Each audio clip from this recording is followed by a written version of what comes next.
19 کا عدد قرآن کا خفیہ انٹرلاک سسٹم۔ اس کی بدولت قرآن میں ایک الف کو بھی کم یا زیادہ نہیں کیا جا سکتا۔ آئیے کمپیوٹر کے کچھ ایسے کارناموں کو دیکھیں اور سوچیں کہ زمانہ تو کسی چیز کو ایجاد کر کے اپنا کارنامہ سمجھتا ہے، مگر ان کا ایجاد کردہ کارنامہ خود خدا کی ملکیت اور اس کی بادشاہت کا ثبوت فراہم کرتا ہے۔ اسی طرح کمپیوٹر کی ایجاد نے بھی خدا کی کتاب کو صرف اسی کی کتاب ہونے کی دلیل پیش کی ہے۔ مصر کے سائنسدان ڈاکٹر ارشاد خلیفہ نے سال ہر سال محنت کی اور ریسرچ و تحقیق کی بنیاد پر الیکٹرانک آلات سے جو نتیجہ اخذ کیا ہے وہ بے انتہا حیرت انگیز ہے۔ انہوں نے قرآن کریم کی ہر سورہ کے ابجدی اعداد و شمار بھی فراہم کیے ہیں۔ سورتوں کے حروف، اعراب، آیات وغیرہ کی تعداد نوٹ کر کے لاکھوں کی تعداد میں ڈیٹا کمپیوٹر میں فیڈ کیا، اور یہ عمل انہوں نے قرآن کریم کی کل 114 سورتوں پر لاگو کیا تو معلوم ہوا کہ قرآن کریم کے حروف اور سورتوں اور آیات میں ایک گہرا تعلق اور سائنسی رشتہ بسم اللہ الرحمن الرحیم سے ہے۔ یعنی بسم اللہ الرحمن الرحیم میں کل 4 الفاظ ہیں: اسم،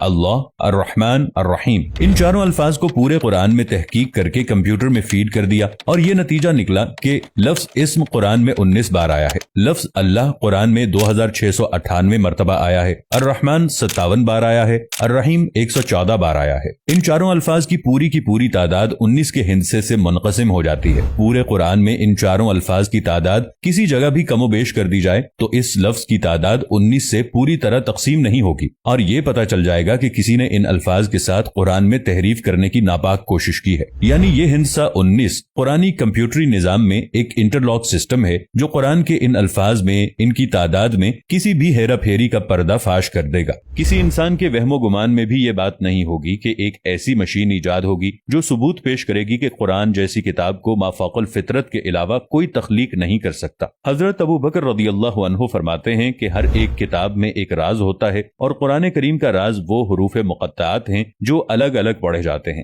جیسے الف لام میم ہا میم قاف نون وغیرہ۔ 19 کا یہ ہندسہ جس کے بارے میں ہم بیان کر رہے ہیں، یہ بذات خود قرآن حکیم کی لفظی ترکیبات کے اعجاز کا روشن ثبوت ہے، اور اس سے یہ سچائی سامنے آتی ہے کہ چاہے جیسی بھی جدید ترین مشین ایجاد کر لی جائے، وہ قرآن کی حقانیت کو بیان کرے گی، کیونکہ پورے قرآن مجید کے حروف ایک خاص حساب کے مطابق ہیں۔ لاکھوں حروف میں سے صرف ایک کا فرق بھی اس کے حساب کو بگاڑ دیتا ہے۔ حساب کی اس حد تک درستی اس دور میں مسلم اور غیر مسلم دونوں کے لیے ایک طرف تو یہ ثبوت فراہم کرتی ہے کہ قرآن مجید 1450 سال گزر جانے کے بعد بھی ہر قسم کی تحریف سے پاک ہے۔ اس ہندسے 19 کے بارے میں خود قرآن کریم میں ارشاد ہوا ہے کہ اس کے اوپر 19 ہیں۔ کچھ علماء نے ترجمہ کیا کہ اس پر 19 فرشتے مقرر ہیں، سورہ 74 آیت نمبر 30۔ مگر یہاں ہندسے 19 کی اہمیت کو اجاگر کرنا مقصود ہے۔ یہ بات بالکل واضح ہے کہ قرآن کریم میں کل 114 سورہ ہیں جو ہندسے 19 سے پوری طرح تقسیم ہو جاتی ہیں۔ اللہ نے اس نقطے پر بھی قرآن کی حقانیت کو واضح کیا ہے، وہ یہ کہ 114 سورہ میں سے ایک سورہ توبہ کے شروع میں بسم اللہ الرحمن الرحیم نہیں ہے،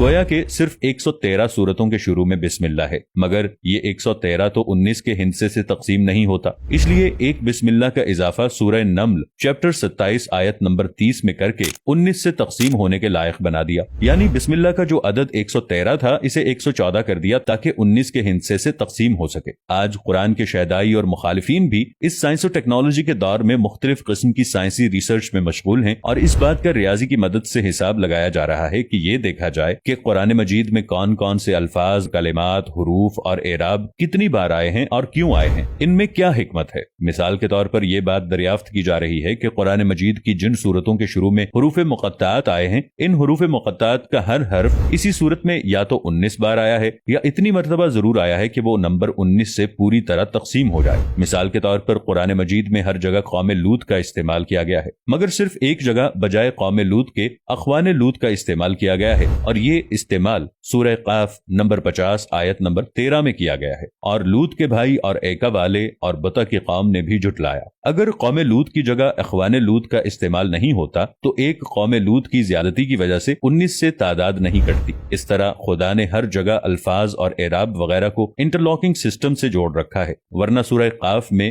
حرف قاف کا نمبر 19 سے تقسیم نہ ہو کر 19 کے ہندسے کو بے اثر کر دیتا۔ اب اگر ایک قاف بھی کوئی گھٹا کر پڑھے گا تو خود آیات پکڑ میں آ جائیں گی۔ اگلی مثال سورہ نون کی ہے۔ اس حرف کا استعمال سورہ نون میں 133 بار ہوا ہے جو 19 کے ہندسے سے تقسیم ہو جاتا ہے،